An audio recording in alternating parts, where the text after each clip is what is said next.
राधे राधे दोस्तों, स्वागत है आप सबका एक नए वीडियो में। आज का हमारा टॉपिक है कि हैबर विधि से अमोनिया कैसे बनाया जाता है।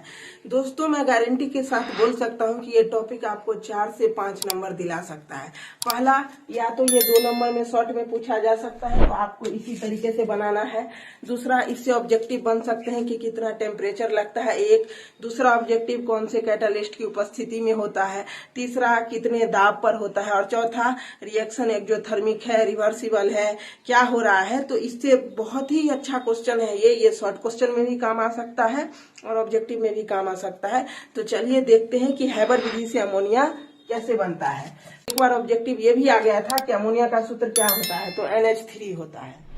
तो ये हमारा स्टेटमेंट था कि जब कभी नाइट्रोजन को हाइड्रोजन के साथ फेरस कैटालिस्ट की उपस्थिति में 200 एटीएम दाब पर और 773 केल्विन टेम्परेचर के साथ रिएक्शन कराया जाता है तो NH3 का निर्माण होता है। तो किसके साथ है? N2 प्लस H2 को Fe के उपस्थिति में 773 केल्विन टेम्परेचर पर कराया जाता है तो हमारा NH3 बनता है। अब ये जो यहाँ पे रिएक्शन है ये अनबैलेंस रिएक्शन है और ये बैलेंस रिएक्शन है। देखिए, यहाँ हाइड्रोजन कितना था? NH3, यहाँ हाइड्रोजन 3 हो गया और यहाँ हाइड्रोजन 2 ही था। तो इसको बैलेंस करने के लिए हम बनाए हैं। यहाँ पे 773 केल्विन टेम्परेचर होगा। तो यहाँ पे 2 लगा दिए तो 2 3 6 हाइड्रोजन यहाँ हो गया और 3 दूना 6 हाइड्रोजन यहाँ हो गया। तो ये बैलेंस समीकरण है। और यहाँ कुछ नहीं है तो 1 है तो ये 1 मोल हो गया, यहाँ 3 है तो ये 3 मोल हो गया और यहाँ 2 है तो ये 2 मोल हो गया। तो इसका एक डिफिनीशन और बनता है कि 1 मोल नाइट्रोजन गैस और 3 मोल हाइड्रोजन गैस को फेरस कैटालिस्ट की उपस्थिति में 773 केल्विन टेम्परेचर के साथ 200 एटीएम दाब पर रिएक्शन कराया जाता है तो हमें 2 मोल NH3 यानी अमोनिया प्राप्त होता है। क्या होता है कि तो 1 मोल नाइट्रोजन गैस को 3 मोल हाइड्रोजन गैस के साथ फेरस कैटालिस्ट की उपस्थिति में 200 एटीएम दाब पर 773 केल्विन टेम्परेचर के साथ जब रिएक्शन कराया जाता है तो हमें अमोनिया के कितने 2 मोल प्राप्त होते हैं, यानी 2 मोल अमोनिया प्राप्त होता है। तो क्या है? नाइट्रोजन गैस का रिएक्शन हाइड्रोजन गैस के साथ फेरस कैटालिस्ट की उपस्थिति में 773 केल्विन टेम्परेचर पर 200 एटीएम दाब पर रिएक्शन कराया जाता है तो हमें अमोनिया मिलता है। अब रिएक्शन से रिलेटेड कुछ पॉइंट है कि रिएक्शन इज एक्जोथर्मिक, मतलब रिएक्शन जो होगा वो एक्जोथर्मिक होगा। एक्जोथर्मिक कहने का मतलब है कि इसमें उष्मा रिलीज होगा।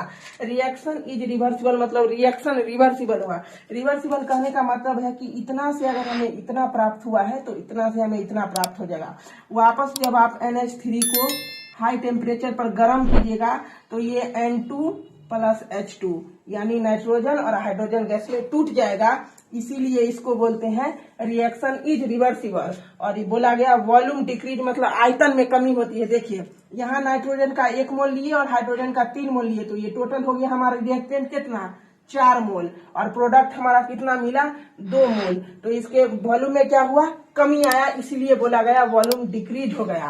तो एक बार आप अच्छे से इसको देख लीजिए। अगर शॉर्ट क्वेश्चन में ये क्वेश्चन आया कि हैबर विधि से अमोनिया कैसे बनता है, मतलब निष्कर्षण कीजिए, लिखिए, तो आपको इसी तरीके से लिखना है। और अगर रही बात ऑब्जेक्टिव की से कैसे बन सकता है, तो ऑब्जेक्टिव ये भी बन सकता है कि ये रिएक्शन रिवर्सिबल है या इरिवर्सिबल है। हैबर प्रोसेस में जब अमोनिया बनता है तो उसमें कौन सी ऐसी क्वांटिटी है जो डिक्रीज होती है? तो कौन सी डिक्रीज होती है? वॉल्यूम डिक्रीज होती है, क्योंकि रिएक्टेंट हमें 4 मोल था और प्रोडक्ट हमें 2 मोल मिला।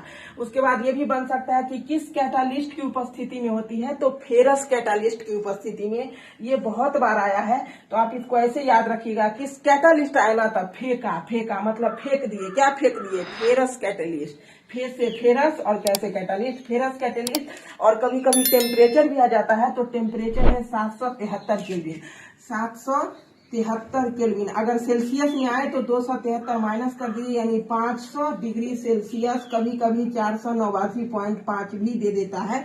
तो सेल्सियस में आए तो ये दीजिएगा और केल्विन में आए तो ये दीजिएगा। तो दोस्तों, उम्मीद करते हैं ये वीडियो आपको अच्छा लगा होगा। तो अगर अच्छा लगा तो इस वीडियो को लाइक कर दीजिएगा और कमेंट में बता के जाइएगा कि आपको कैसा लगा।